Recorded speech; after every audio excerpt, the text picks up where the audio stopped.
Good afternoon, everyone. Please be seated.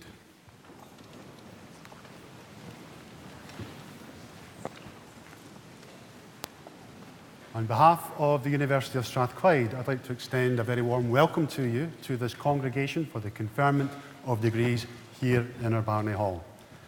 Today is a very special day in the university calendar. It's a graduation day, which makes it a day of celebration for our graduates, for the family and friends, and indeed for all of the staff of the university. And I can't think of a better venue in which to start this celebration than here in the Barony. In the United States, they refer to these events as commencement ceremonies, as they use them to signify the beginning of a new journey as opposed to an ending. And it is in this spirit that we also celebrate graduations at the University of Strathclyde. Now, in a few moments, it will be my privilege to cap each of our graduates as their name is called out and they come up on stage to receive their award. The capping tradition has its roots in ancient China, and it's recognised as a rite of passage and as a mark of achievement. And for each of our graduates once capped, this signifies they are now part of a community of scholars at the University of Strathclyde that can stretch back over 200 years to the Scottish Enlightenment.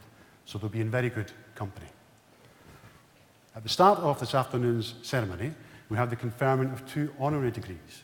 And these are awards which are made by the university to recognise particular contributions that individuals have made during their career.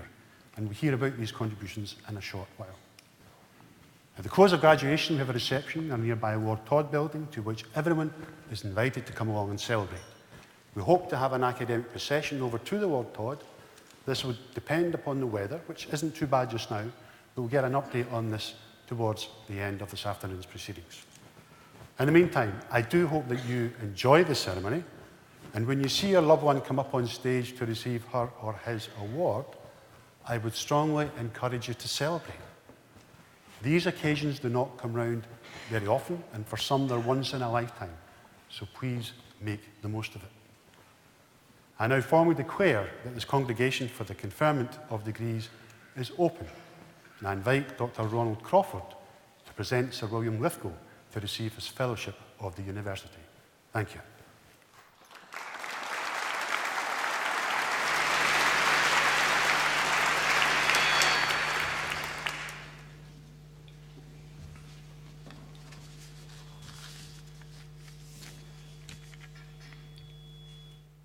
Vice Principal, Convener of Court, honoured guests, members of staff, graduates and students, ladies and gentlemen, I have the honour and privilege to present to you this afternoon for admission to the Fellowship of the University, Sir William Lithgow, Baronet, Doctor of Laws.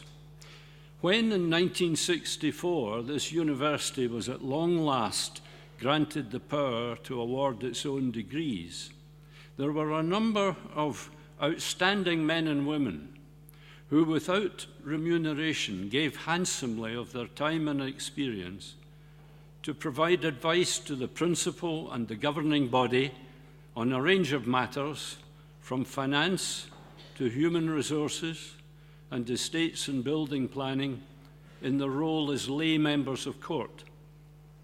As a young graduate in the junior ranks of the university admin in those far-off days, and later in my career, I well remember and came hugely to respect such figures as Frank Robertson, John Home, Percival Agnew, Sir Patrick Thomas, Sir John Atwell, and Olaf Thornton, to name but a few. All of these men had one distinction by virtue of outstanding careers in British industry, whose names still roll off the tongue: ICI, Weir, Beardmore, Rolls-Royce, et al. That tradition of selfless lay service, so distinctive of our Scottish university courts, remains undiminished to the present day. Whereas, however, all the captains of industry I've just mentioned, and indeed the majority of lay members of court at the time, were co-opted by court itself, Sir William Lithgow uniquely earned his place on court by virtue of having been appointed by the Students' Association their first honorary president. What motivated our students to finger Sir William as the man they wished to represent them on the supreme governing body of our university? Well, here was a man the students much admired, who was not afraid to speak out when he sensed injustice, whether on the part of individuals, political parties, local authorities, or national governments. Here was a man who was simply not prepared to accept the conventional excuses of the doom merchants or the pessimism of the can't-be-done brigade. These qualities greatly appealed to our students, and I trust that they continue to appeal to them. In the time that has passed since the heady days of planning, staffing, funding and developing this great university in its fledgling years, all the evidence suggests that Sir William Lithgow more than fulfilled the trust our students placed in him to carry the torch on their behalf. Their early recognition of his abilities was, I think, no more than emblematical of Sir William's later career. And even now, like me, no longer a young man, he is plainly still raiding his bank of ideas to contribute to the economic lifeblood of our country. Sir William served with distinction on CBI Scotland and on the SCDI, co-authoring with the late Professor Ronald Nicholl of this university the ocean span concept to create the infrastructure necessary to facilitate the transformation of Scotland's competitive edge. In the forum of the National Ports Council, he was much involved in planning and creating the infrastructure needed to meet the challenge presented by oil from the North Sea. He was a founding director of Western Ferries, introducing the first ro-ro ferry techniques to the lasting benefit of the Western Highlands. Sir William himself is quick to point out that the original family firm had to be reinvented after the nationalisation of shipbuilding and marine engineering. This was nothing less than the regeneration of a great company. Among numerous examples of Lithgow's born-again interests, Sir William instances the provision of engineering services for mines in Western Australia, building and servicing inshore vessels for the Scottish fishing industry that led on to the company's involvement in aquaculture, one of the world's fastest growing industries, and numerous other enterprises. Also with us today, I'm very pleased to report our Sir William's charming wife, Lady Mary Clare, and his two sons, James and John, both engineers and successful creators and managers of the wet and windy energy business, with their wives, Claire and Sarah. We're delighted to see you all. You will not be surprised to learn that the boys maintain and carry on the Lithgow name, furthering the spirit of enterprise for which we honour their father today. Vice Principal, I think you will recognise from this impossibly abbreviated iteration of Sir William Lithgow's outstanding personal achievements just how prescient our students were over 50 years ago when they resolved to put their trust in him as their voice on the university court. That he more than fulfilled their image of him as a man who shared with our founder, Professor John Anderson, the ideal of a university committed to the outcomes of useful learning and national improvement, as Anderson called it, is not in doubt. Some years ago, Sir William received the highest award the university may confer on an individual on the authority of the Senate. Today, I ask you, by authority of the University Court, to admit Sir William Lithgow, Baronet, Doctor of Laws to the Fellowship of the University.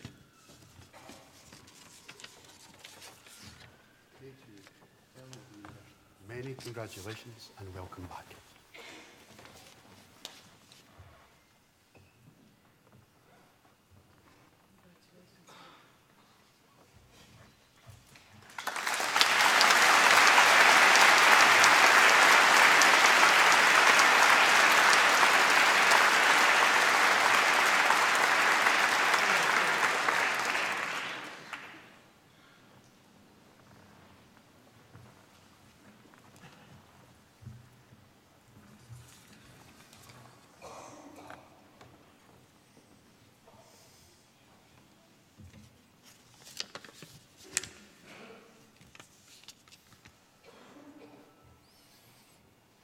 Vice Principal, Dame Sue, Professor Crawford, graduands, honoured guests, members of court, Senate, staff and students, ladies and gentlemen.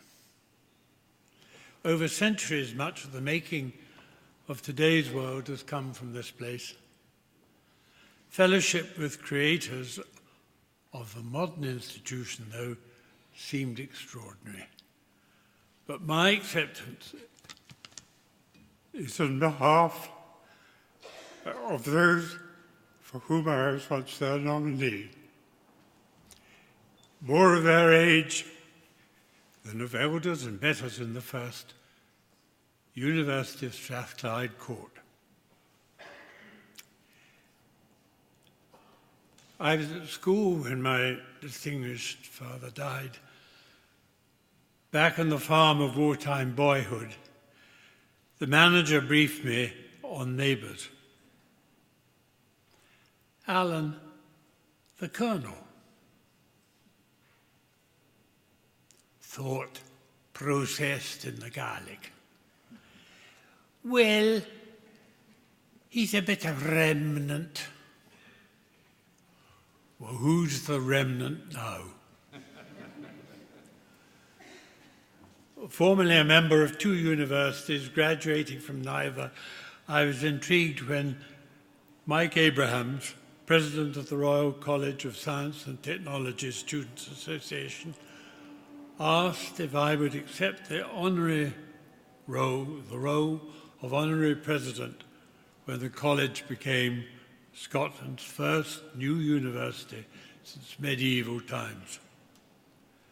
Anxieties about rectors led to Strathclyde being different. The court, activated by Royal Charter, was a diverse group of very able people and one novice. My role was to ensure students' concerns could be represented and addressed readily. That came naturally in this place. Students here sought hallmarked tools for a chosen career. A kindly business-like ethos, bridging discovery, learning and creation, extended from principal through the whole body, professorial to janitorial. I have the privilege of a bit part guided by Sir Samuel Curran with Frank Robertson's sure hand on the court's tiller. We sought hybrid vigour in appointments, fast expanding student intake, new departments needed accommodation, pronto. Design, build and performance of a ship is the builder's responsibility, but with a dolly mixture of planning consultants, architects, engineers, quantity surveyors, services designers and contractors, the university team were mustered. The SRC's competence in organising food in the union in these days, and also beer, tempered its electorate. There was one attempted coup. The Radical Students' Alliance, Moscow promoted, had just locked up the LSE.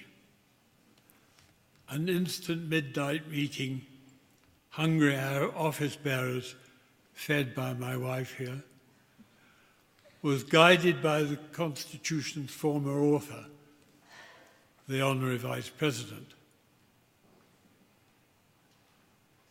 Matters were resolved next day after a meeting with good humour. The university body was not even involved.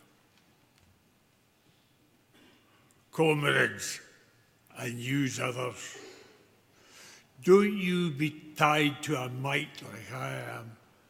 Stroll backwards and forwards. Heed's turning our trouble. So just shoot questions at them. Well, that's a Boilermaker speaking. With the university in its stride, the SRC's senior office bearers, very able and of an age of officers in recent wars, were invited to be in attendance at court.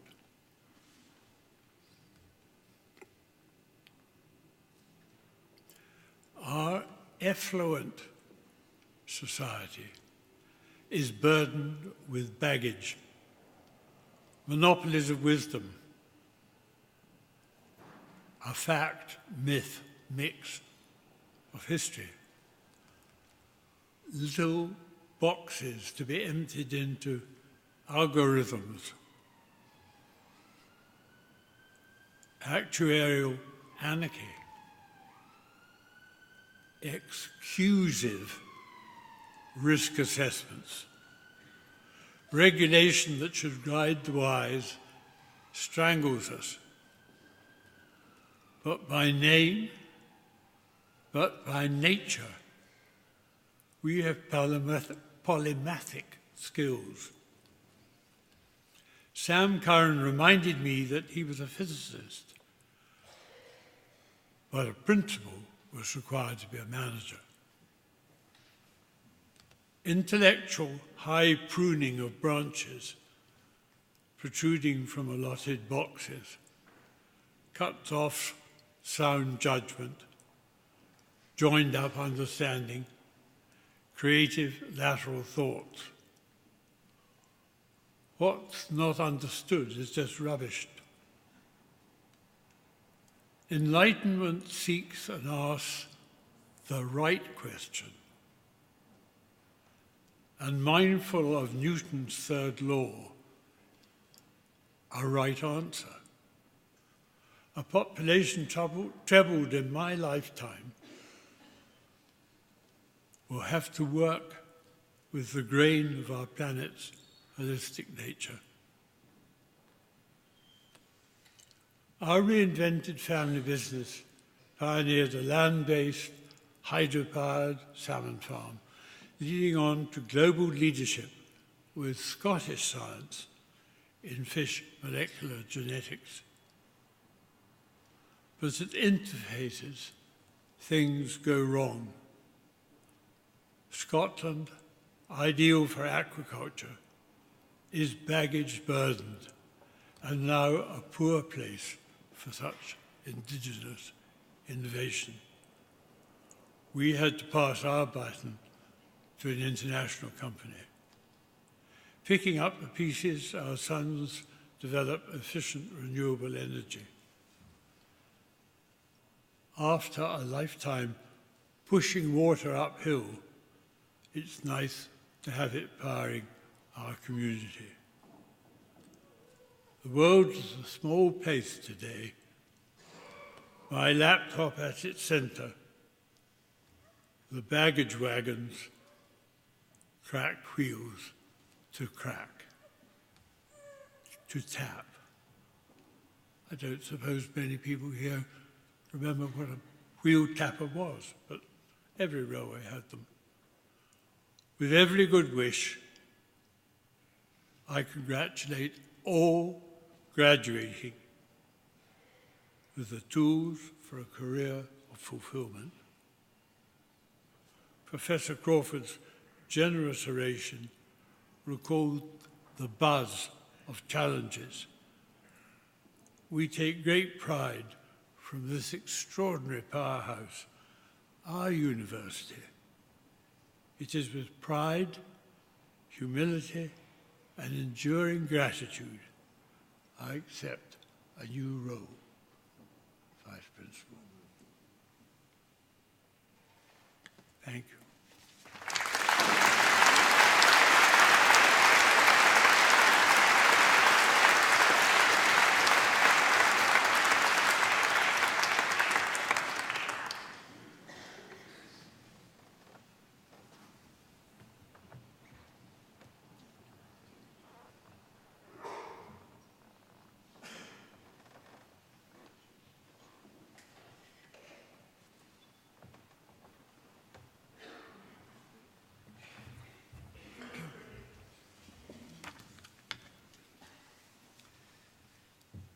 Vice Principal,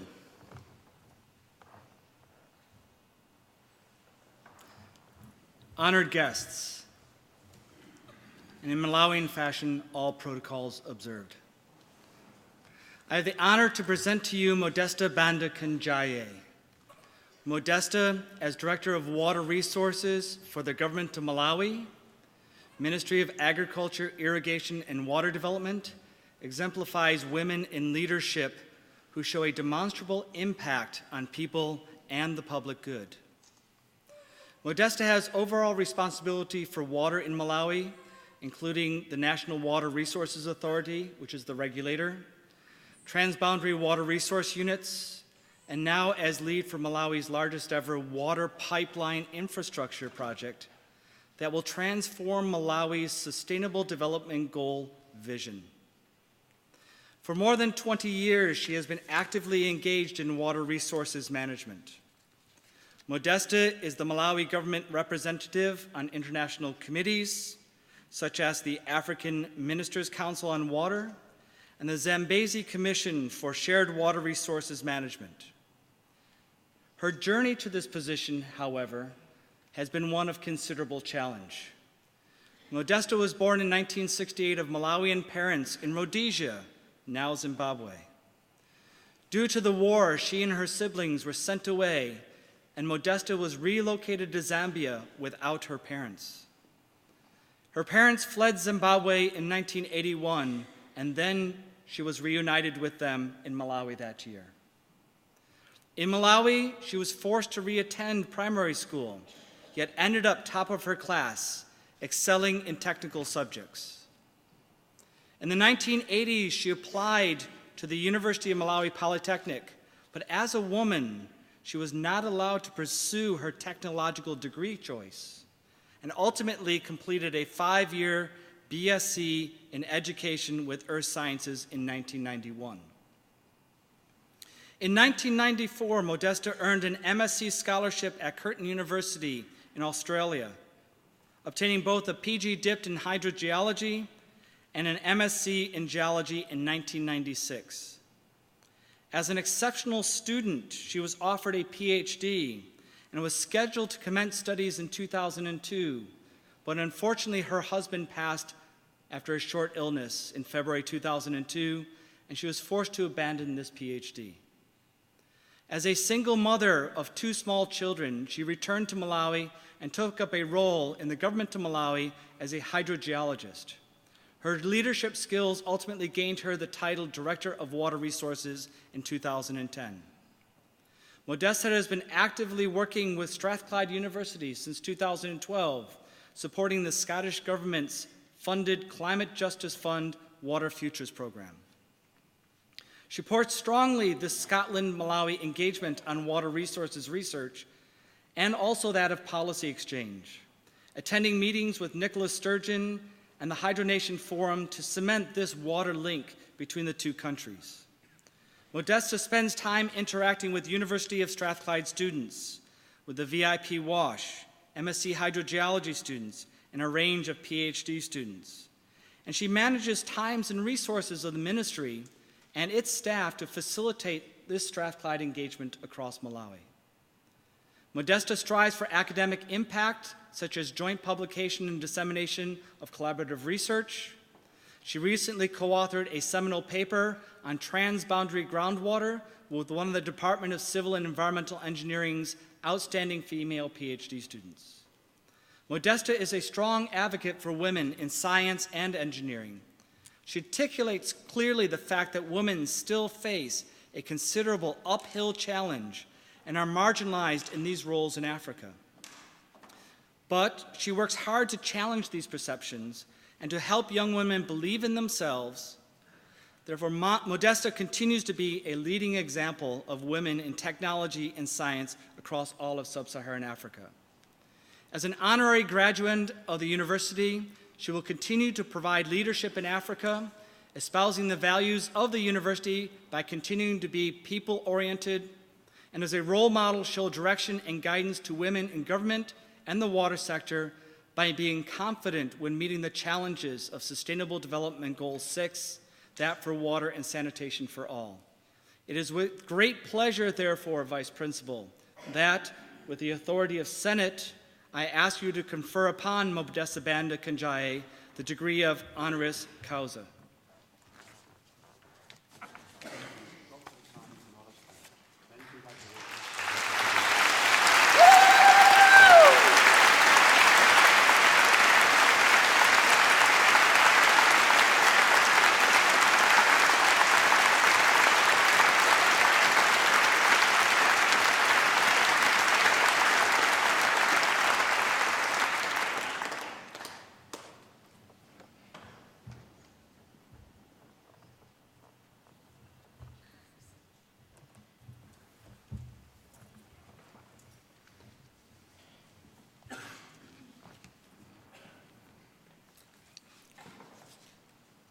The Vice Principal, members of Court and Senate, academic staff, Professor Kaylin, graduating students, distinguished guests, ladies and gentlemen.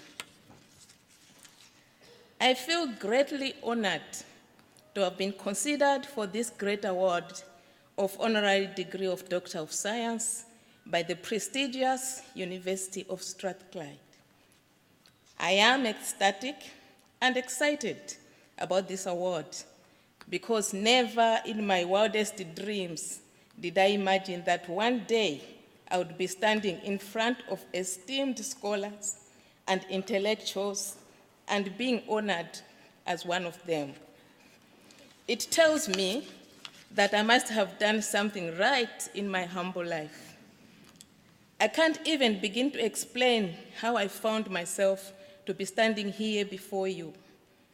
You see, all I ever wanted in my life was to see to it that every Malawian, even the ones in the farthest corner of the country, had access to potable water.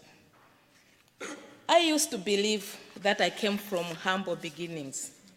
I was born in a hospital that had running water. I lived as a child in homes that had running water. I went to primary and secondary schools that had running water. I even went to universities that had running water. Most of us can relate to this, and perhaps we are saying, well, that's how it's supposed to be. That is what is normal. But I can tell you now, that's not normal for millions of people out there. When I first went out into the rural areas of Malawi, it dawned on me that I was actually privileged and that my beginnings weren't so humble after all. In the majority of homes, schools, health facilities, and many more institutions in my home country, Malawi, as well as the majority of Africa, and perhaps even beyond, the possibility of access to running water is a far-fetched dream. We have a saying that water is life. But if that is so, can you imagine the possibility of life itself being a far-fetched dream to some people out there. My first priority when I started work was that I identify sites to drill boreholes, and those boreholes had to produce water. That's how I measured my success, by the number of wet boreholes that I had sited and drilled. And that is the day's work was done. I never looked beyond that. Then one day, I observed the villagers who came to watch as we did our work. I saw their faces as they waited anxiously to see that very first drop of water come out of the borehole. And when that happened, those anxious faces immediately morphed into ones of joy. As I saw them shout and cheer in bliss, the way I perceived the nature of my job changed. Those happy villagers, that was the true measure of success. It was no longer about whether I drilled a wet borehole. It was about whether I could reduce the burden of most women and girls in the quest for potable water. It was now about saving lives. I had saved that little girl from having to trek kilometers to get water for her family and therefore making her skip school. I had saved that old lady from having to carry a heavy bucket on her head just to get some water to have a bath. I had saved that mother, that wife, from having to wake up at 2 a.m. every day to go and fetch water for her family. But I think Professor Kelly has said a lot about me. Today is not about me. It's about you and how this marks the beginning of another chapter in your lives. You have all gathered here today to celebrate your graduation. You have all accomplished one of the major milestones of your lives, one that should be recognized for its immense significance, which no one else can have unless they also grace the corridors of Strathclyde University. This is not only an act of personal commitment, but one of pride. As students, you all worked hard, spending sleepless nights to get to this day in order to achieve the main objective of the university, which is to cultivate you to make a positive difference that will benefit society and the world at large. You had worked hard. Your hard work did not go to waste. You can agree with me that a university degree is a wonderful tool in this world that opens many doors of opportunity for most people. To all of you graduates, take this degree as a key which will open new doors in your lives. But remember that this graduation is not an end goal in itself. Instead, it is the starting point of a larger expedition. Wherever your future takes you, let it take you somewhere. Life is a journey, and all accomplishments we achieve during its course should be taken as starting points for further achievements.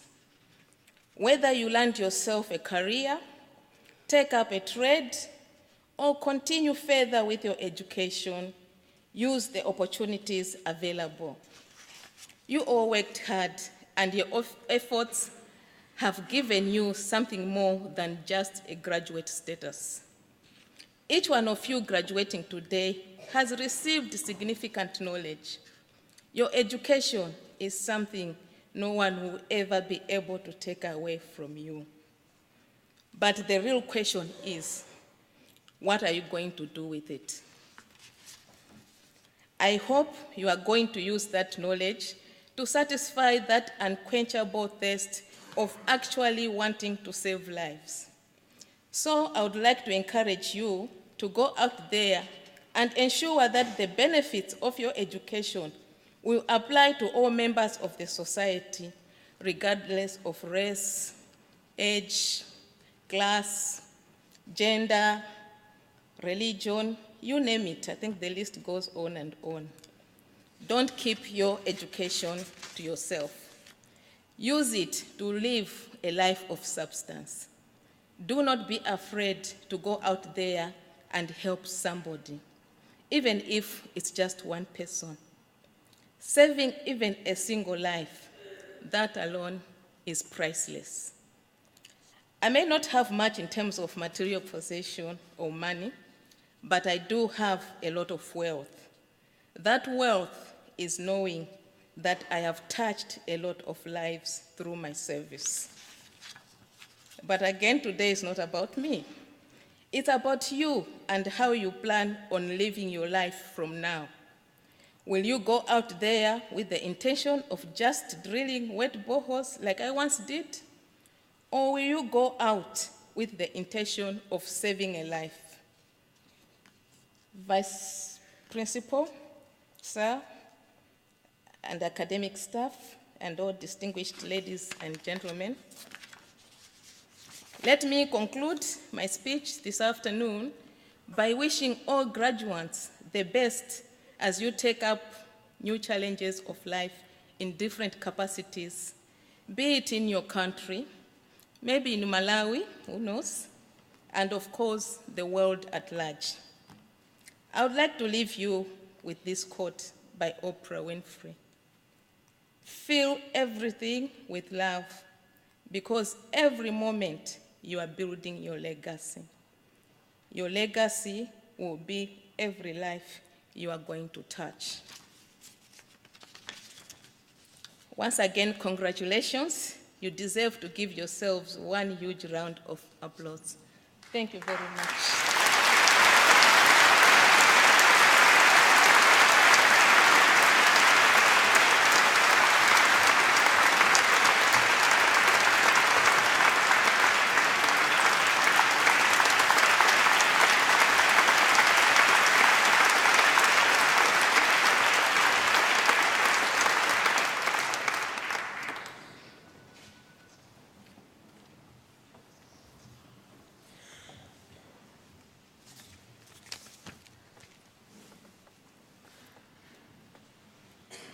Vice Principal, in the name of the University and by the authority of Senate, I present to you these students.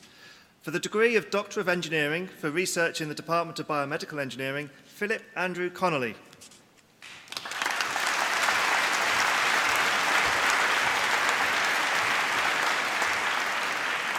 For the degree of Doctor of Philosophy for Research in the Department of Architecture, Alessandra Feliciotti.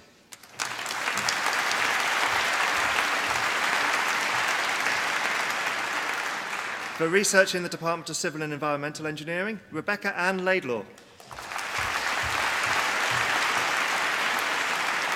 For Research in the Department of Design, Manufacture and Engineering Management, Mohammed bin Zulkifli.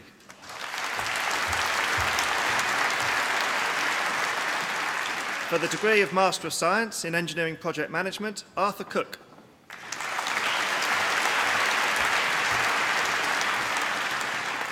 Craig William Stewart.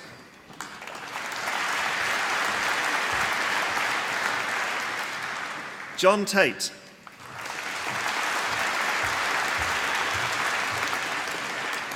In Sustainable Engineering, Architecture and Ecology, Lim Chong Keat.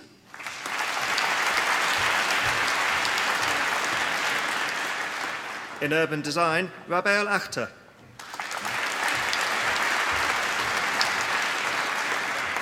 Gan Sin Yi.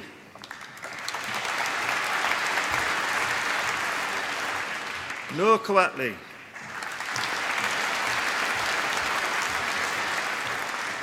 Alexandra Grace Lynn.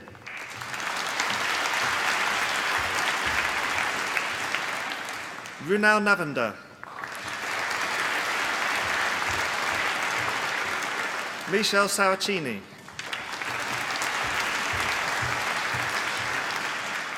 In Architectural Design for the Conservation of Built Heritage, Noemi Giovelli.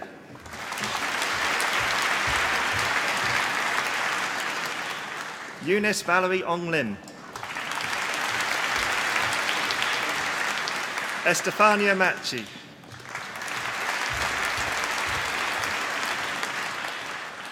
Sharayu Chandrasekhar Moore.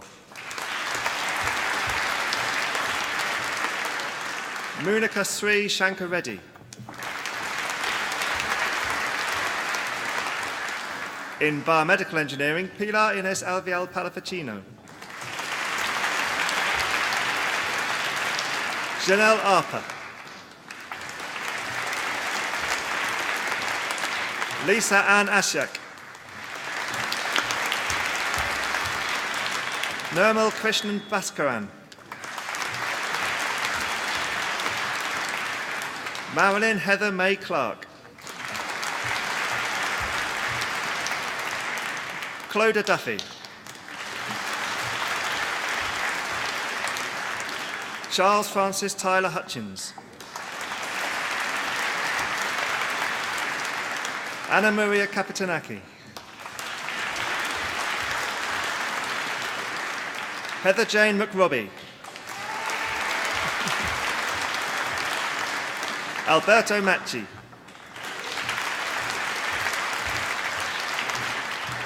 Lydia Stiliani Marinu.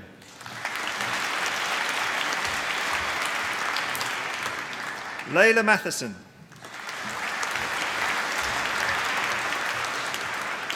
Michelangelo Nasso. Samuel Keith Pepiet. Darrell Wayne Olson Sean Riley.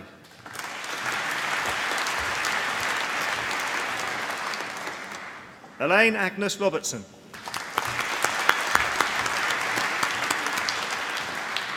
Natalia Rolinska.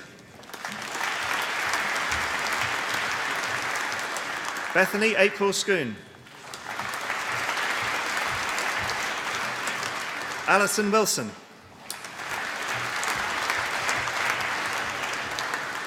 In prosthetics and orthotics, Mariam Ali Reda Ahmed. Tori Alexander. Miller Leask.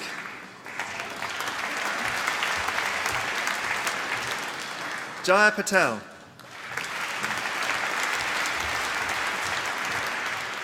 In environmental engineering, Callum Aird.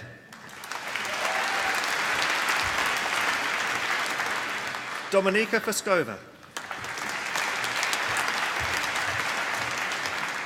Cormac James Halley.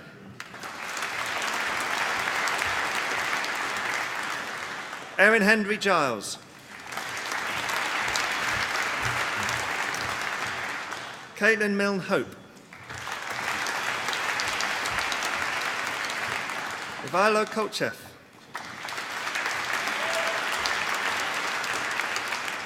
Ewan Ross Walker Mackenzie.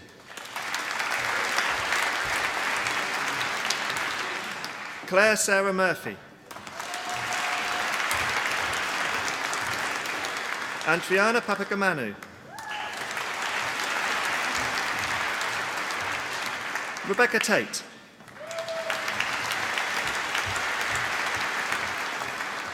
Anna Daisy Turlovich.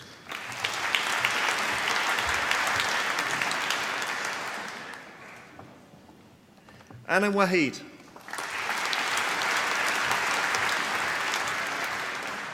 In environmental entrepreneurship, Elizabeth McGregor.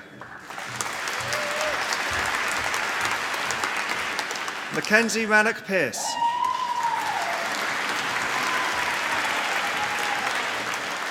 Nuria Perez Viura.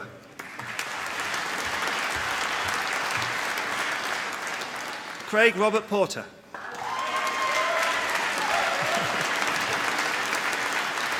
In civil engineering, Alan Bain.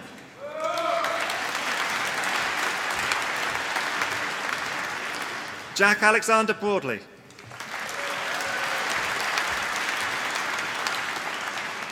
Christopher Aidan Eccles. Nicholas Christophe Faugerg. Rebecca Gay.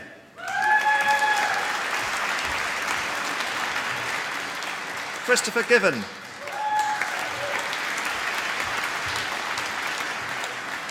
Christopher Campbell Landsberg.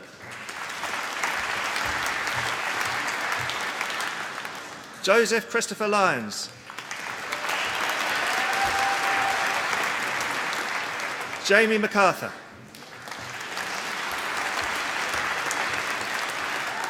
Jason Sohrab Rashid.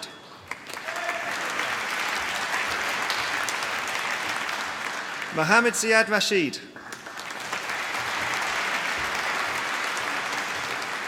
Connor Paul Riley.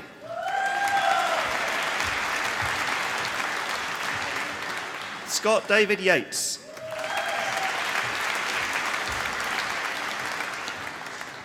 In Civil Engineering with Geo-Environmental Engineering and Project Management, Matthew James Farr.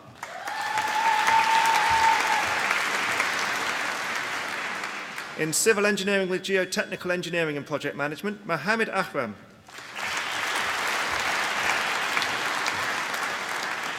Jonathan Canning.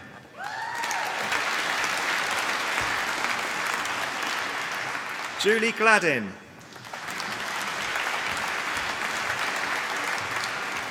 Jack Lawrence Henry.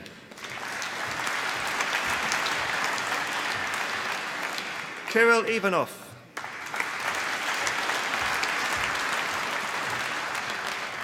Caitlin Ann Ross. Katarzyna Agnieszka Sishipanik.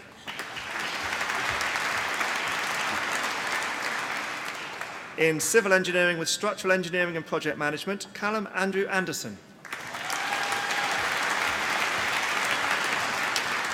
Christopher Boyce. Ian Loudon.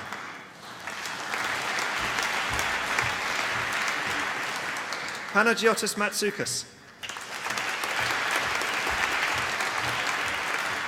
Raymond Rapai Vatican. Andrew Skier.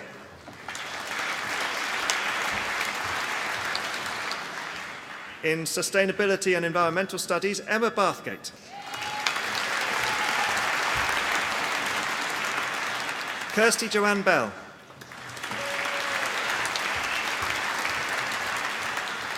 Haki Vishwatosh Das. Gary Donaldson. Harriet Elizabeth Duncan. Joanna Patricia Duncan. Daniel Alexander John Fellows.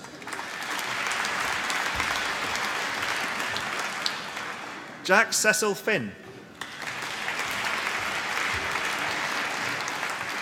Emma Jean Margaret Furry. Andrew James Douglas Hastings. Lachlan Kirk.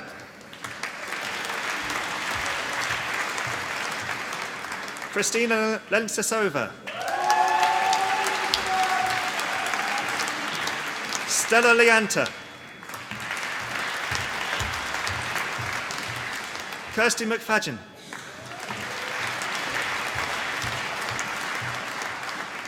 Marcella Therese McElroy. Bari Macaleg.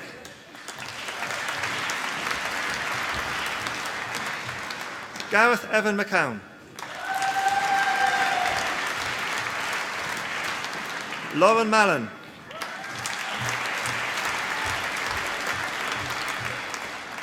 Joyce Thoriso Mola Odi.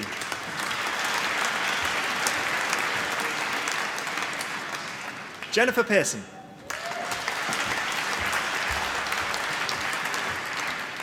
Natasha Price.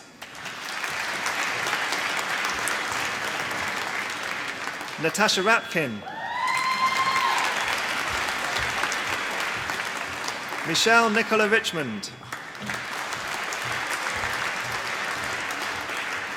Kittikun Saxon. Shannon Patrice Small. Graham Wood.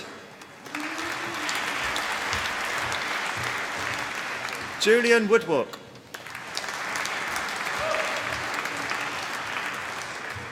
In hydrogeology, Sandra Anderson.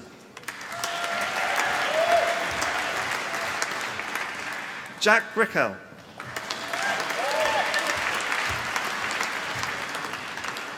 Rebecca Chambers. Emma Crudson. Laura Jane Eckersley.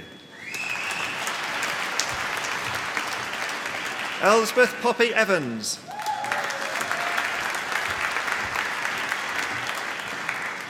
Clodagh Gillen.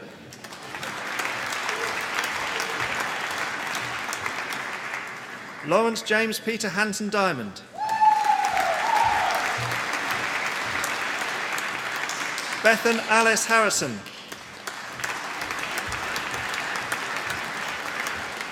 Alistair Collas John Pilmer.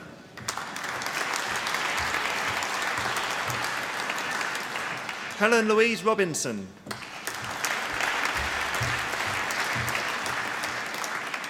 In Environmental Health Sciences, Lisa Jane Chalmers.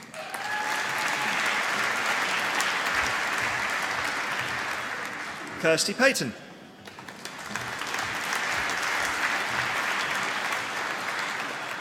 Chloe Rose Smith.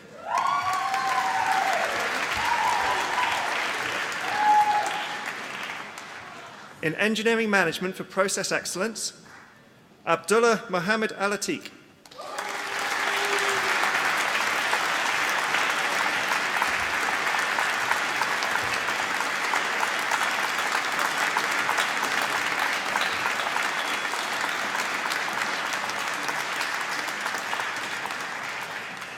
Emmanuel Benedetti.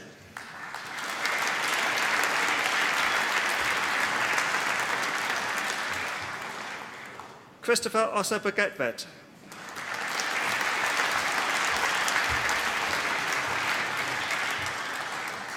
Marco Punta.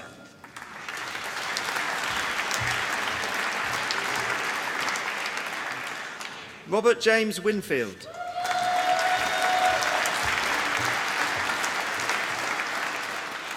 In Supply Chain and Logistics Management, Patipat Archana.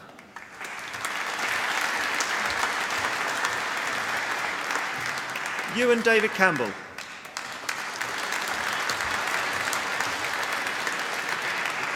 Himsari Hongvichikorn.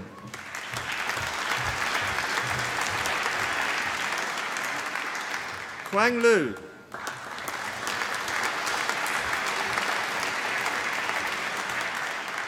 Nguyen Phong Thao.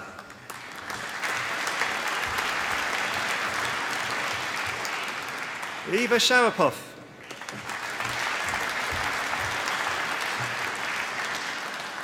Alejandro Tojo Monteverde.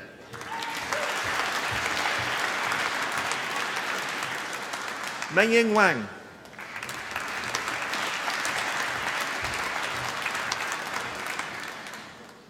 Yao Zhang.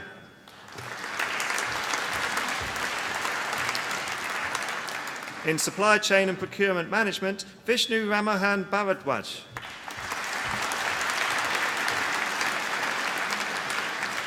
Pen Swan Chen.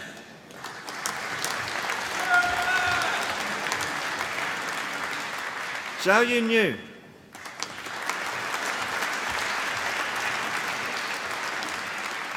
Akash Rangappa.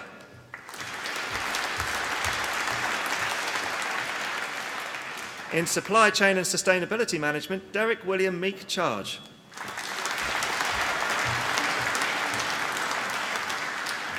Matthew Gatt.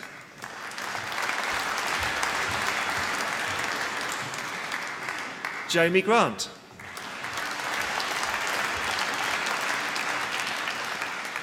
Li Yang.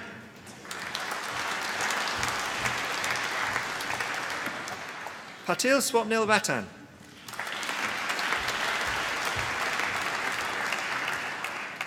Korafat Visifasora Bhakti.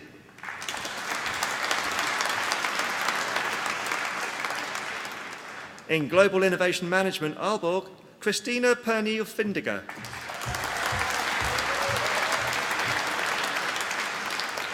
In Global Innovation Management, Hamburg, Matthias Engelmeyer.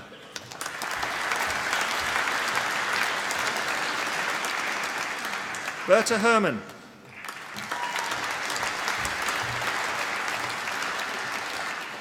Raphael Miharas Lustelot.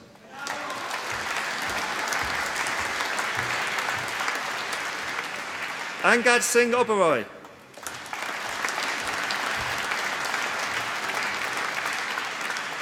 Pei Lin Xiao.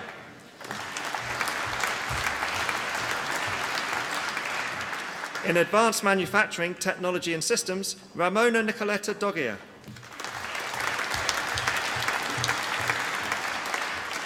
Ogwara Simon Emeka.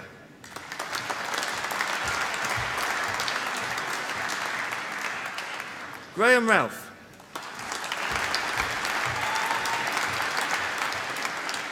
Dean Smith.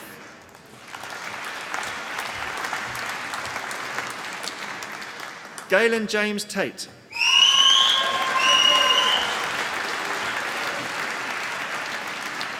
Andre Boyajos.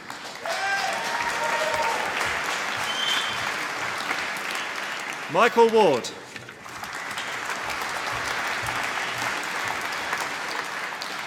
In Design Engineering, Munyaporn Puripanyakun.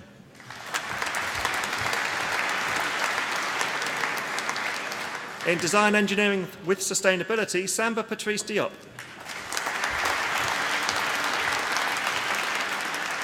In Design Engineering with Advanced Product Development, Natalie Keel.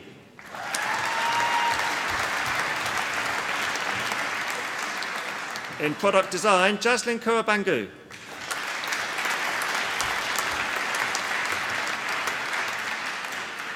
For the degree of Master of Architecture in Advanced Architectural Design, William Hamish R. Young.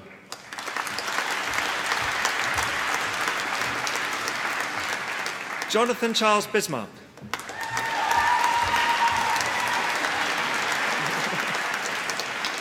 Karolina Paulina Prozinska.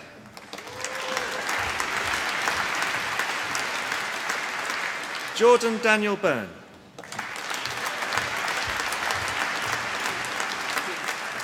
Bezalina Eleonova Chavdarova.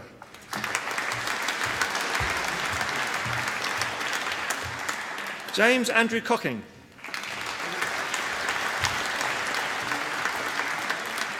Andreas Kupkovas.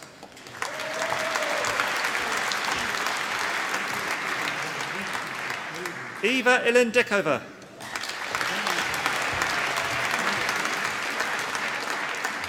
Christy Doherty.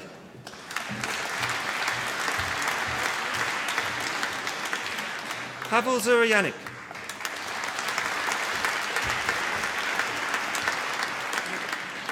Alina Anash.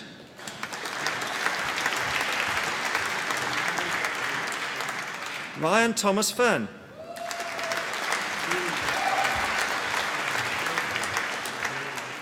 Evangelia Gianulaki. Sorry.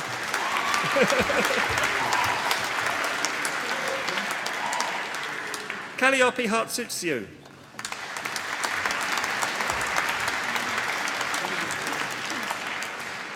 Hristo Nikolaev Inzov.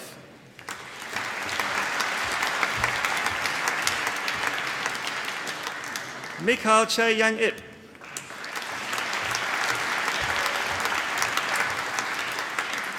Alistair Ross Kent.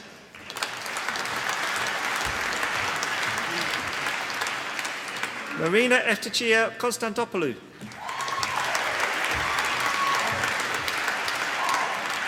Veronica Kapala.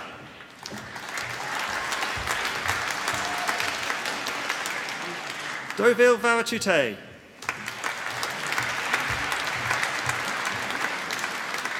Lee Claudia C. Wing.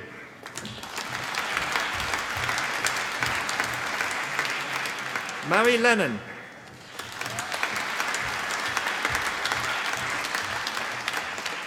Matthias Limperopoulos.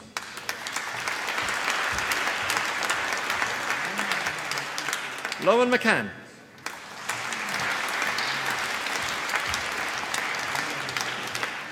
Rebecca Lauren McLaughlin.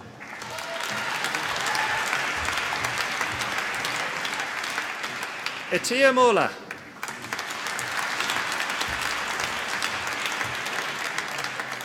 Trisica Nip.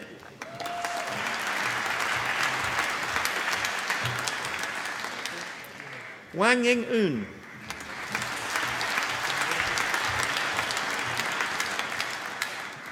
Karolina Petrucheva.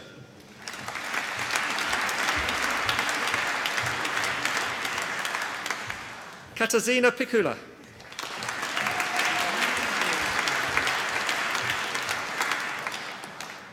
Nada Shahab.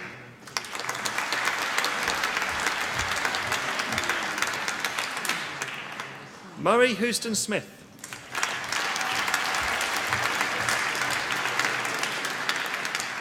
Christina Ivanova Tarpanova.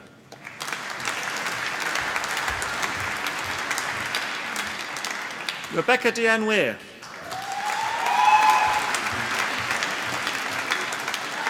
Rebecca Elizabeth Ziola.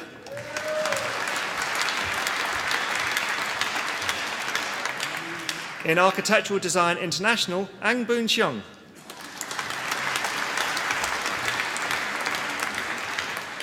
Chung Xing Yu.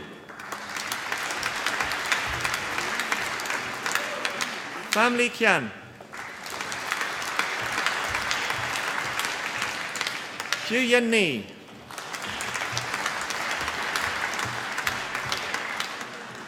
Ko Cheng Shao. Li Jiajin.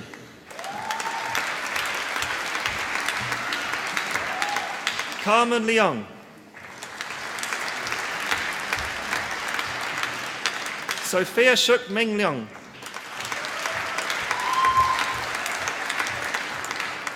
Fu Sing Lim.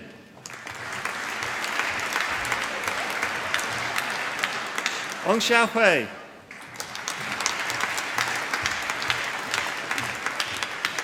Adnan Mohammed Shahid Mohammed Shafi.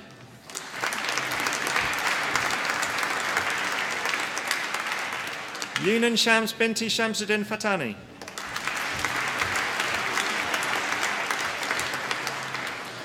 Kwok Song Tan.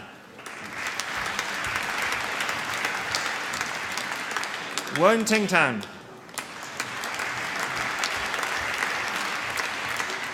Sing Kyong Ti. Adeline Yu Chi Ting.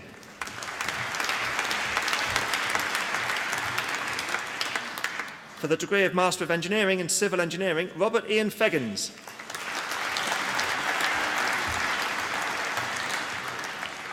Stuart William Logan.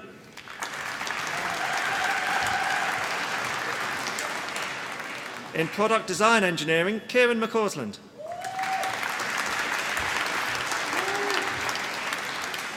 For the degree of Bachelor of Engineering in Civil Engineering, Matthew Ian Brown.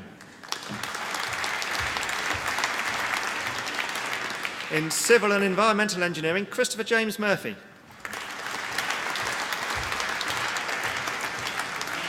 In Product Design Engineering, Andrew Ian Cowan. In Sports Engineering, Calvin Hepburn.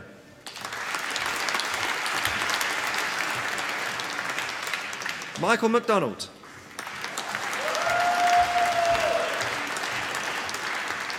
Finlay MacLeod.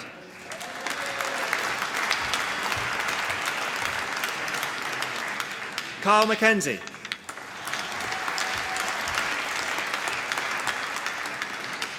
For the degree of Bachelor of Science in Architectural Studies, Sean McQueenie.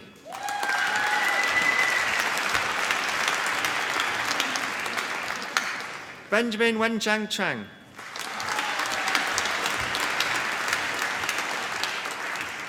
In Prosthetics and Orthotics, Megan Francis Pavlicek.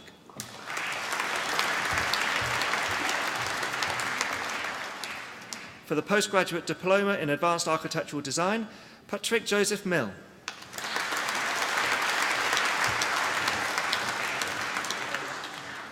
In Biomedical Engineering, Amy Charlotte Carnegie.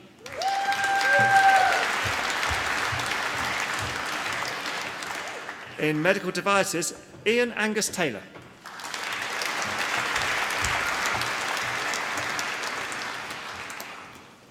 For the degree of Master of Science in Supply Chain and Sustainability Management, Kwichatong Zhang.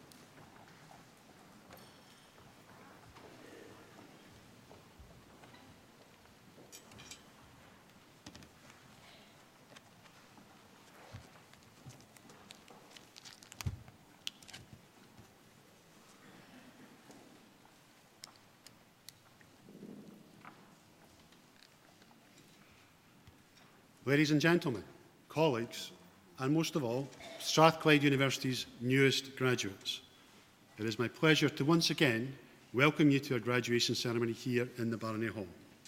I do so not only as a presiding officer, but also, like many of you in the audience, as a proud parent celebrating the graduation of my daughter.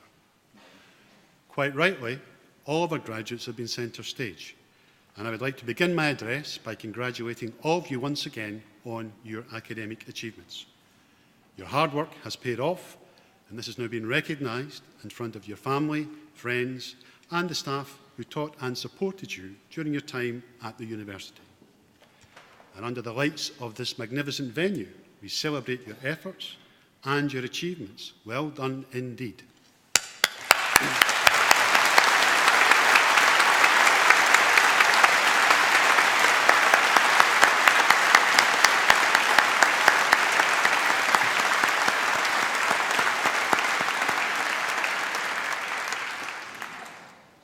Now, in a short while, at the close of graduation, you will be asked to join the academic procession as this leaves the Barony Hall. This invitation actually symbolises the fact that you are no longer students, but full members of the academic community of Strathclyde, a community that numbers over 170,000 individuals. The class of 2018 is graduating at a time of considerable change in Scotland, in the UK, and internationally, and there is little doubt that challenges lie ahead for us all. However, as members of the Strathclyde family, you belong to a large, growing, worldwide community with a shared ethos of tolerance and understanding, and a desire to make a positive difference. I hope that the memory of today is something that will stay with you wherever you go and whatever you choose to do in life. We will keep in touch with you through our alumni team, and I would ask that you also keep in touch with us. Let us know what you are up to, what you think about what we are doing at the university, and what you would like to do to help future generations of students. As graduates of a socially progressive university, you have a competitive advantage, having been equipped with the skills, know-how and capacity to absorb knowledge, together with the ability to positively influence and shape the world around you. Nelson Mandela once said that education was the most powerful weapon you can use to change the world. Do not underestimate this power or your responsibility to use it well. In Scotland, we are fortunate in having a higher education system which is internationally respected, and as a society, we are quite right to invest in it. Education broadens the mind and it creates opportunities for individuals and for society. However, education itself does not confer rights. The opportunities that education gives each of us also carries with it a responsibility to use what we have learned wisely and for the good of others. A sense of duty should come readily to graduates of this university. As Strathclyders, we only have to look to the achievements of those who have gone before us for our inspiration. To John Anderson, our founder, who established this university for the good of mankind. To the world's first oilman, James Paraffin Young. To the missionary and explorer, David Livingstone. To John Logie Baird, who did such pioneering work on the development of television. In the present day, we look to Dame Eilish Angiolini, a pioneer in Scottish justice as the country's first female Solicitor General and later its first female Lord Advocate. And to Sir Tom Hunter, one of the most successful entrepreneurs in Scottish history, and a philanthropist who has used his wealth to the great benefit of others around the world. I am sure that you have been given lots of advice on how best to plan your life. Some of this advice you will rightly ignore, some you may accept, but mostly you'll have to learn for yourself. Robert Louis Stevenson put it well when he said, "Don't judge each day by the harvest you reap, but by the seeds that you plant." Now, to reach this point in your lives today, each of you will have travelled a different journey. For some, the path will have been relatively smooth. For others, this may have been more challenging. However, I am certain of one thing, that none of you would be here without the active support of your family and friends. They have picked you up when you've been down, and they have encouraged you when you have needed it. And many will be here today, proudly watching as you cross this stage with broad smiles and the odd tear in their eye. Now, they are celebrating today not just because you're almost off the payroll, well, there is something in that, but because you carry with you their hopes, their wishes, and confidence for a successful career. For the past half hour or so, their applause has rung in your ears as you each in turn cross the stage to receive your awards. I would now like to invite all of our graduates to show their appreciation for the support received from their family and friends.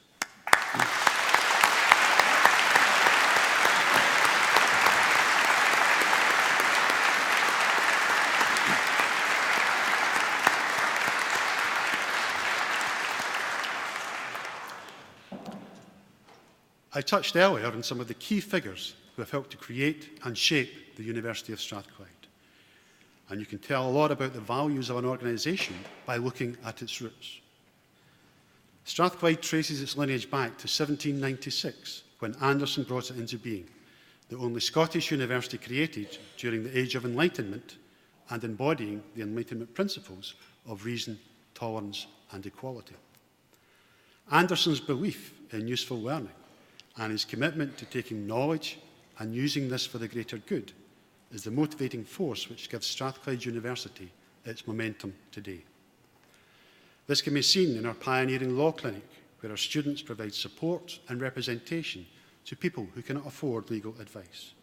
And it can be seen in our business school, named the 2016 UK Business School of the Year in the prestigious Times Higher Education Awards. It can also be seen in our Technology and Innovation Centre, which is transforming the way in which academics collaborate with business, industry and the public sector to bring global competitive advantage to Scotland. And this is a tangible sign of the university's commitment to world-class research and ensuring that outcomes have maximum benefit to society and to the economy. Now, these represent a small sample of the many innovative projects being led by our world-class staff and students in taking new knowledge and using it to solve problems in industry, in the classroom and in the boardroom. I'm especially pleased to note that we are also developing our campus to enable us to do even more. We have a new £31 million Sports, Health and Wellbeing Centre, along with a £20 million District Energy Network, both completed this year. And we're working on a new £60 million learning and teaching facility in the heart of the campus, bringing our total investment in our estate to more than £650 million in the last 10 years. Other engineering faculty highlights over the year include the Faculty's Engineering Academy was named Partnership of the Year in the Scottish Qualifications Authority Star Awards, which celebrate excellence in education and training. The Faculty's Scottish Space School won the Innovation in STEM Training Award at the Global Game Changers Awards for supporting early career opportunities in engineering, science and technology. The faculty launched its first graduate apprenticeship degree in engineering, design and manufacture, with an excellent response from our industry partners in allowing employees to study for a degree at Strathclyde whilst continuing to work full-time. Professor Terry Gourley of Biomedical Engineering is shortlisted in the Times Higher Education Awards for 2018 in the Research of the Year category for his work on limb salvage systems to reduce the need for amputation after traumatic injury. Professor Rebecca Lunn of Civil and Environmental Engineering was elected a Fellow of the Royal Academy of Engineering. Product Design Engineering student Merlin Kafka was awarded the Incorporation of Hammerman of Glasgow's Prince Philip Prize for his project on refillable bottles for liquids contained within food-grade water-soluble packaging. Now, these are just some of the many contributions being made by our staff and students from across the Faculty of Engineering. And Strathclyde is being increasingly recognised as a place where things happen, and this is why our graduates are so highly prized by companies and organisations looking to recruit the best talent to drive their businesses forward. Our success is in no small part due to the collective efforts, talent and commitment of our staff, the 3,200 colleagues who deliver our vision as a leading international technological university. Like me, they are very proud of your achievements. All of our students learn how to be innovative, enterprising and creative, and they make a real difference when they go out into the workplace. So wherever your career does take you, always remember that as a Strathclyde graduate, useful learning carries with it responsibilities that go beyond academic scholarship. And finally, let me offer my sincerest congratulations to you all once again on your achievements, and I hope that you enjoy the remainder of what is a very special day.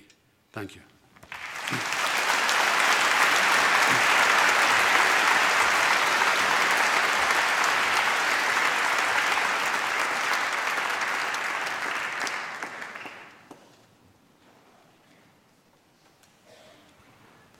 Well, ladies and gentlemen, that now concludes the formal part of this afternoon's proceedings, which I hope you've enjoyed and you'll take away very many happy memories. I would remind you that we do have a reception immediately after the ceremony over in our Lord Todd building, to which everyone is invited to come along for some refreshments. I've been told that the weather has stayed okay. That's good at this time of year, which means we will have an academic procession from the Barney over to the Lord Todd. And I'll take this opportunity to invite Strathclyde University's newest graduates to join the academic procession. Ladies and gentlemen, if I could ask for you to remain in the hall until the academic procession has passed, and then thereafter follows immediately over to the Lord Todd for some refreshments. I now formally declare that this congregation for the conferment of degrees is closed.